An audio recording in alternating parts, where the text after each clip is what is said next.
பண்ணிட்டு ரைட்டு இந்த பிள்ளையோட உதட்ட வெட்டிட்டு போய் நான் ஏன் பண்ணினேன் அப்படின்னு கேட்டால் இல்லை நான் யாரையுமே கொலை பண்ணல நான் கொலைகாரனே இல்லைன்னு சொல்லி மேல் மாடியிலிருந்து கீழே இருந்து செத்து போயிடுறான். அப்புறம் நம்ம போலீஸ் இன்னொரு ஆளை பிடிக்குது.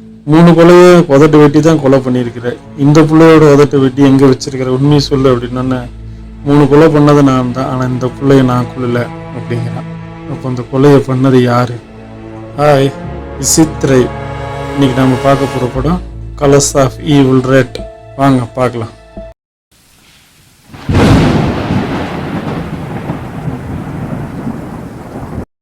படம் ஆரம்பிக்கும் போது கடற்கரையில் அம்மனுக்கிட்டே ஒரு புள்ள உதடுகளை வெட்டின நிலையில் தினமாக கிடைக்கிறான்.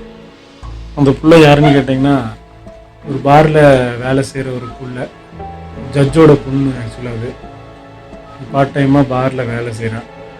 அந்த பாருக்கார ஓனர் யாருன்னு கேட்டிங்கன்னா அவன் ஒரு பெரிய ரவுடி.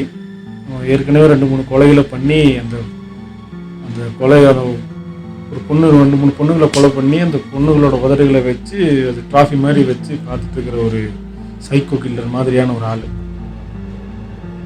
இது இந்த கொலைகேசை விசாரிக்கிறதுக்கு நம்ம ஹீரோ வர்றாரு. அவர் அவன் தான் கொலைகாரன், பார் ஓனர் தான் கொலைகாரன்னு நினச்சிட்டு அவனவே ஃபோக்கஸ் பண்ணி பார்க்குறான். கடைசியில் அவனை அரசியம் பண்ணிடுறான். வேறு அந்த கேஸெல்லாம் இன்னும் இதில் ப்ரூஃப்லாம் கிடச்சோன்னே தூக்கி அவனை ஜெயிலில் போட்டுடுறான். கடைசியில் அவன் அப்பவும் ஒத்துக்க மாட்டேங்கிறான். இல்லை நான் கொல்லவே, அந்த பிள்ளைய மோனிகாங்கிற பிள்ளை அந்த ஹீரோயினை கொல்லவே இல்லை அப்படின்னு சொல்கிறான். அப்புறம் யார் தான் கொண்டு இருப்பான்னு சொல்லி இன்னும் டீப்பாக போனால் அது போலீஸ் குரூப்லேயே இன்னொரு போலீஸ் இருக்கான், ஒரு வயசான கிழவன்.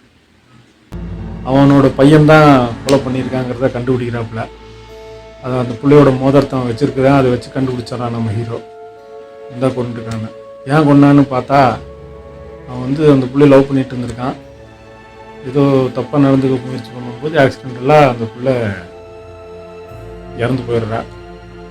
அப்புறம் அவங்க அப்பாவுக்கு ஃபோன் பண்ணி, அவங்க அப்பா அந்த போலீஸ்காரனாச்சே, ஃபோன் பண்ணி காப்பாற்ற சொன்னதுக்கு அவனும் அதெல்லாம் மறைச்சி ஏற்கனவே ஒருத்தன் இந்த மாதிரி கொலை கேஸில் மாட்டினவன மாதிரி பிள்ளையோட உதடியெல்லாம் வெட்டி அவன் பண்ண மாதிரி அந்த தடயத்தெல்லாம் அவன் வீட்டில் போட்டு அவனை மாட்டி விட்டுறான்.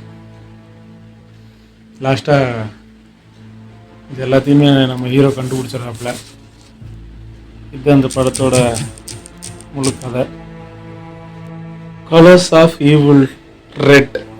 இந்த ரெட்டுங்கிறது வயலன்ஸு, ரத்தம், அப்புறம் ஈவில், கில்ட், இது எல்லாத்தையுமே குறிக்குது. கண்டிப்பாக இது ஒரு 18+ படம். ஃபேமிலியோடு தயவுசெய்து பார்த்துடாதீங்க. படம் ஃபுல்லாக ட்விஸ்ட்டு மேலே ட்விஸ்ட்டு. படம் பார்க்கும்போது நம்மளுக்கே தோணும், அந்த பிள்ளைய என்னடா பண்ணுவீங்க, பாவண்டா, இப்படி எல்லாமல் பண்ணுவீங்க அப்படிங்கிற மாதிரி நம்மளுக்கே ஒரு தனியாக ஒரு கில்ட்டாக ஃபீல் ஆகும். இப்படி எல்லாமே இருப்பாங்க ஒரு மனுஷங்க அப்படிங்கிற மாதிரி திங்க் பண்ண வச்சிருச்சு ஆக்சுவலாக அந்த படம். ஆக்டிங் வைஸ் எல்லாருமே சூப்பராக நடிச்சிருக்காங்க. மெயினாக அந்த மோனிகாங்கிற அந்த ஹீரோயின், அந்த இறந்து போன பொண்ணு, வேறு லெவல் ஆக்டிங்கு. அப்புறம் அந்த ரவுடி சான்ஸே இல்லை, வேறு லெவல். இந்த படத்தில் என்ன சொல்ல வராங்கன்னா, அக்யூஸ்டை பக்கத்துலேயே வச்சுட்டு வெளியே தேடிட்டு இருந்திருக்காங்க. யார் வேணால் சூழ்நிலையால் கொலைகாரனாக ஆகலாங்கிறத சொல்லுது இந்த படம். Thank you friends, it's me Sidhu.